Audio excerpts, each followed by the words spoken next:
was yet another incredible season for Willie Mullins last year, including a second UK Trainers' Championship. We've come down to his Closutton base to find out what this season has in store and see how he remains at the very top of the game.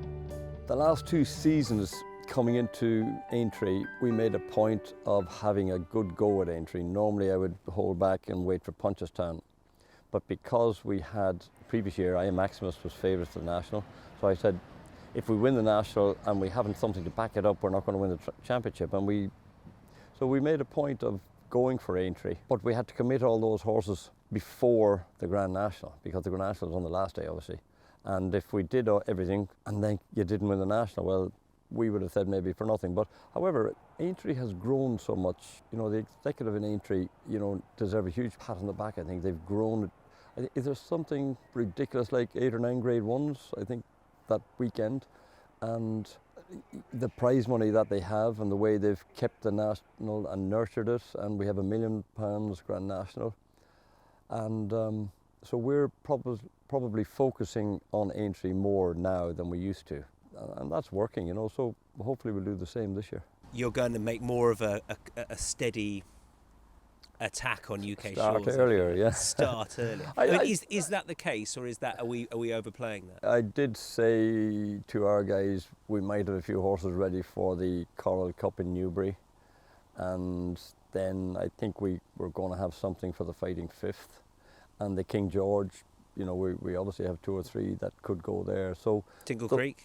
Tingle Creek, L.A. Thompson, yeah. After his exhibition of jumping in Sandown, coming out of Sandown that day, I said, we have to come back for the Tingle Creek. So, you know, that was planned before anything, you know. You couldn't leave it, you couldn't not run him in it. I was gobsmacked how he handled the track. I just sent him over there on the day hoping to win some prize money for the championship, not dreaming he'd put in a performance like that after an 11-month absence. You know, I said to Danny going out, just get around, get some prize money. Make sure you get around. You got to finish to win, and you got to finish to get some prize money. Then Danny took off halfway down the back. I said, oh, Jesus. So He's doing it again. Doing it again. I had him sacked about 3 times, I think, the third last, the second last, and next thing, I mean, the horse, it was an extraordinary ride and an extraordinary achievement from the horse. You know, take an overview of Willie Mullins doing it again. He's just won the celebration chase with a horse that he'd sent over to finish 4th and pick up prize money. Yeah. But how does that happen? Is that the brilliance of you? Is that what how do we get there? Well, I think it just shows, I mean, that I didn't worry. I was quite prepared just to bring him over to run well. Where did you come from? This is Munch. We can carry. We can say hello to Munch. Go on. We probably chance things more than maybe other people, and that, you know, Danny obviously had the confidence to go and do what he did. He didn't follow instructions.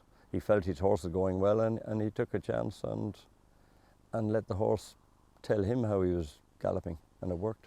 Because it looked as though, and it definitely came to, you know, I think we felt it towards the end of the season where you were, you know, not fitting square pegs into round holes at all, but being willing to move things around, and horses still performing and running well and backing up. I think it's that, you know, it looks as though you are very happy to run a horse and just chance it. We did a lot of that at the end of the season because it was the end of the season. If it was mid-season, we wouldn't have backed up as quick. And, you know, so it worked out, and a lot of things just fell into place. And we didn't think they would, but, you know, nothing ventured, nothing gained. That was the sort of attitude we had at that stage. We were not going to leave any stone unturned. We weren't going to come away from Sandown thinking we should have done this or could have done that. We just did it, and that was, that's what I said to my team, just whatever opportunity we can take it, and it worked out. How much genuine satisfaction did winning the second UK Trainers' Championship, or just winning a UK Championship, give to you? Yeah, just winning it is fantastic. I mean, Vincent O'Brien did it 70 years ago. It's huge. I mean, it's not something you ever think you're going to do. It's not something that is on your bucket list, because it just doesn't happen, and happens more on the flat, I think. But maybe over jumps now it might happen more. I don't know. You know, certainly there's a couple of big teams of horses in Ireland, and we're not as afraid to travel as we used to be. And also, I think a big thing about it is ferries and transport is a lot easier, motorway is a lot easier. I mean, when Vincent was doing it, God, they probably had to start off a week and a half or more before and get there, you know, and ferries are a lot better. I think everything is a lot easier nowadays. Yeah, there would have been many more challenges along the way then, of Yeah. course, than you know, the world's getting smaller now, right? Yeah. But I think, you know, you raise someone like Vincent. I'm not going to suggest you're more dominant, but do you think there's truth in the phrase, what Willie's doing now has never been done before, on the scale? On the scale, yeah, that's what I think. But then the scale of Irish racing has grown hugely. We had the Turf Club in charge of racing, and then the IHA came, Irish Horse Racing Authority, and that morphed into the HRI. And the fact that we have a horse racing authority rather than what used to be the old Turf Club means we got a lot more investment in the industry from the government, and that the whole thing has grown. I mean, I was showing my son statistics from about 1996 or 7 the other day. We had them framed somewhere. They're sitting in a drawer, but he couldn't believe how small racing was. The champion trainer might have had 50 or 60 winners. The champion jockey might have had the same number. In Ireland? In Ireland, yeah. And the prize money was so small. The champion owner might have had, you know, half a dozen winners. Probably, I think it was Michael Smurfett at the time. He was the champion jumps owner. And our game has grown so much. And so trainers have got bigger, but also the small guy, there's way more small guys now, and they have way more opportunity than they used to have. And I think that's fantastic, you know, that fellows can get a start in the game and they can run their lower graded horses to get off the ground. And the amount of opportunity that's there for them now, and that shows in, you know, the different trainers that have come through the ranks. You know, Gordon Elliott, you know, he started off with nothing, and Gavin Cromwell, another one, you know, and they just made their way up through the ranks, and there's plenty more coming behind them. You know, well, no more than we started off with nothing here either, but I'm thinking more in recent years that the HRI investing money into prize money, and that's what we need to keep doing. And our government sees that this industry is a huge rural employer. So you take this area around here between myself, Jim Bolger, my 2 brothers train over there, Pat Fahey is down here, Emmett Mullins, my nephew, he's here, and then all the different studs. I mean, Jukebox Jury used to stand down right behind me, not a mile from here, in Burgess stud with Victor Conley, and then Joe Foley has Ballyhane stud. You know, he has 5 or 6 flat stallions there, and there could be the guts of 1,000 people involved in the horse industry in this, you know, 8 or 10 square mile area, which is a small village in Ireland, and it's huge. I mean, if some big tech employer came over to Ireland from somewhere and said, I can employ 1,000 people in a rural community, the government would be all over them. And mostly they just go to big urban areas and just it's more houses and more, but to like our industry can get huge involvement in the countryside and keep it alive. There's too many villages dying because they have no employers. And you need we're unique, I think, in Ireland. And you need the people in charge to see the value in that. That's it, you know, and our, you know, our people in racing, they show our government that's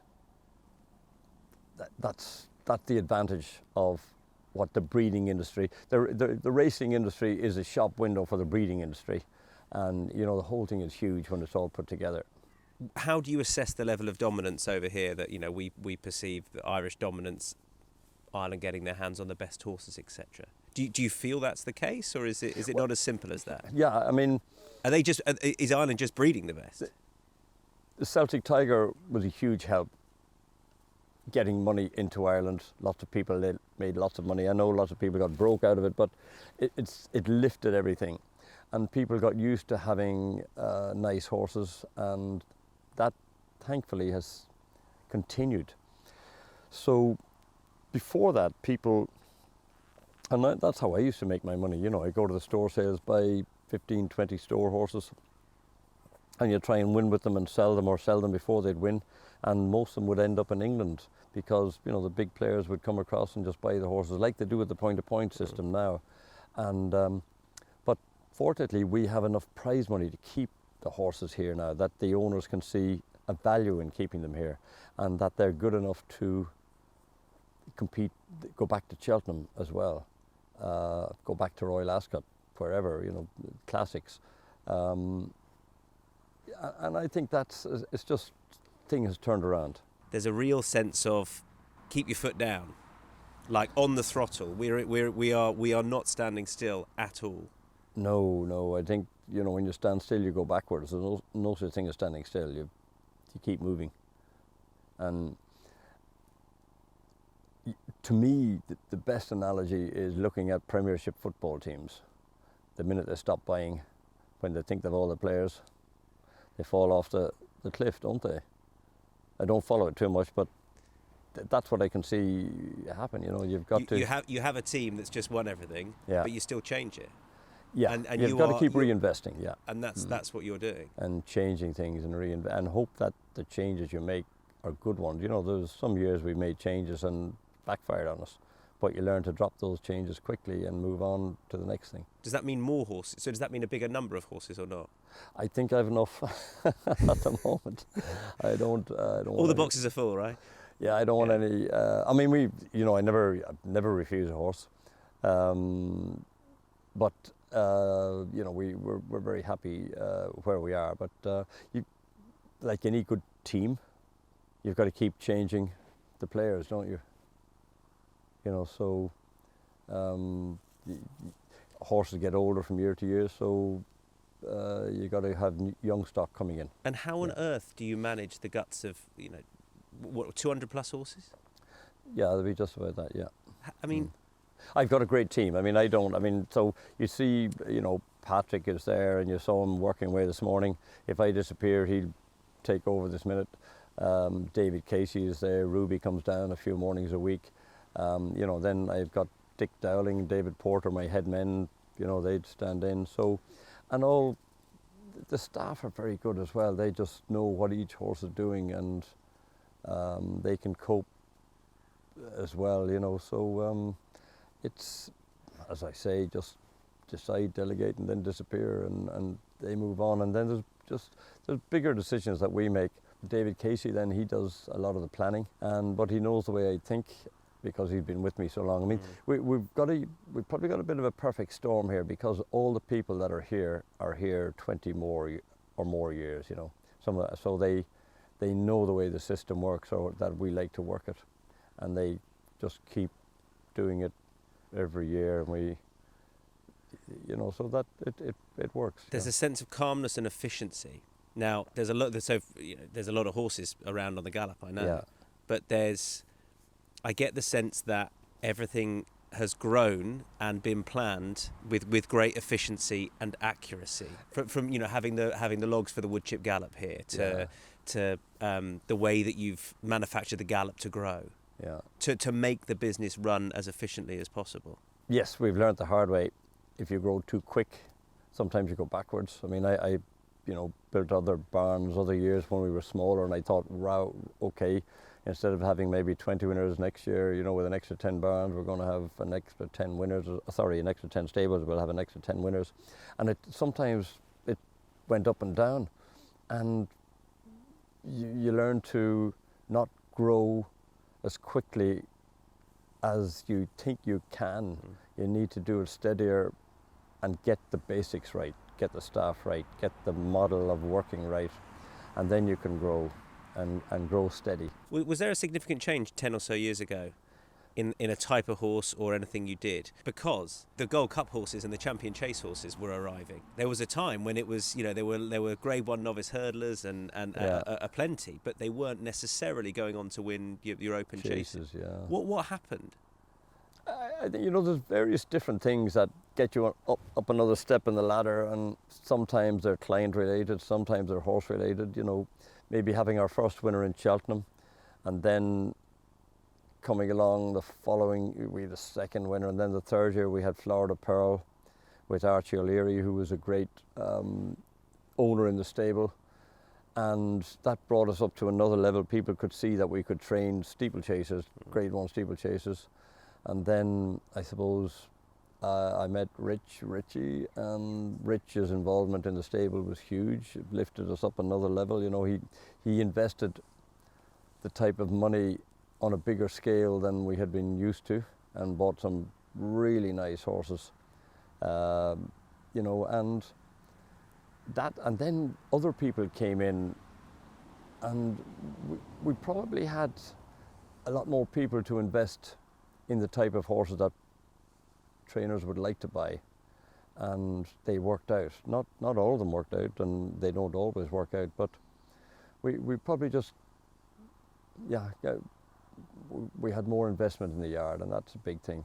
Plus we're trying to build the yard, build more stables, have more staff, and keep people in the yard, because stable staff they can move around different stables. They get bored maybe in one yard, and they move from Ireland to England and France and back around. And but we got things to a stage where we have a lot of people staying, and our staff at the moment, we have so many people that are here 10, 15 years, and that was huge. I think just once you get the model to keep people in your yard, and apart from money, you can give all the wages you want, but if a person's not happy, he's not going to stay, and you've got to give them time off, and sometimes time off is worth as much money, if not more. And things like that, you learn as you go along. You think money solves everything, and it doesn't. Sort of living conditions, time off, they're worth as much as wages, and you've got to look after people and have people that look after people. And finally, is it true that nobody knows where the horses are going to run until Willie decides a declaration stage? That's genuinely it, isn't it? We sometimes leave things late. Things have got a lot better now the last few years, yeah.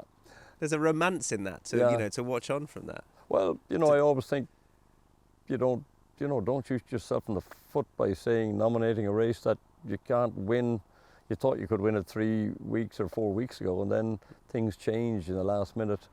And that's been learnt the hard way in the past, right? Yeah. So you go with your gut, and you hopefully get it right. Do you that's very much you, is it? You rely on the gut.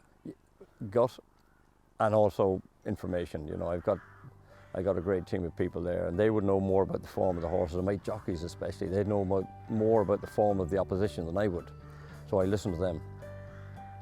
And when I put it all together then, and we make a decision then. It's working. So far, fingers crossed.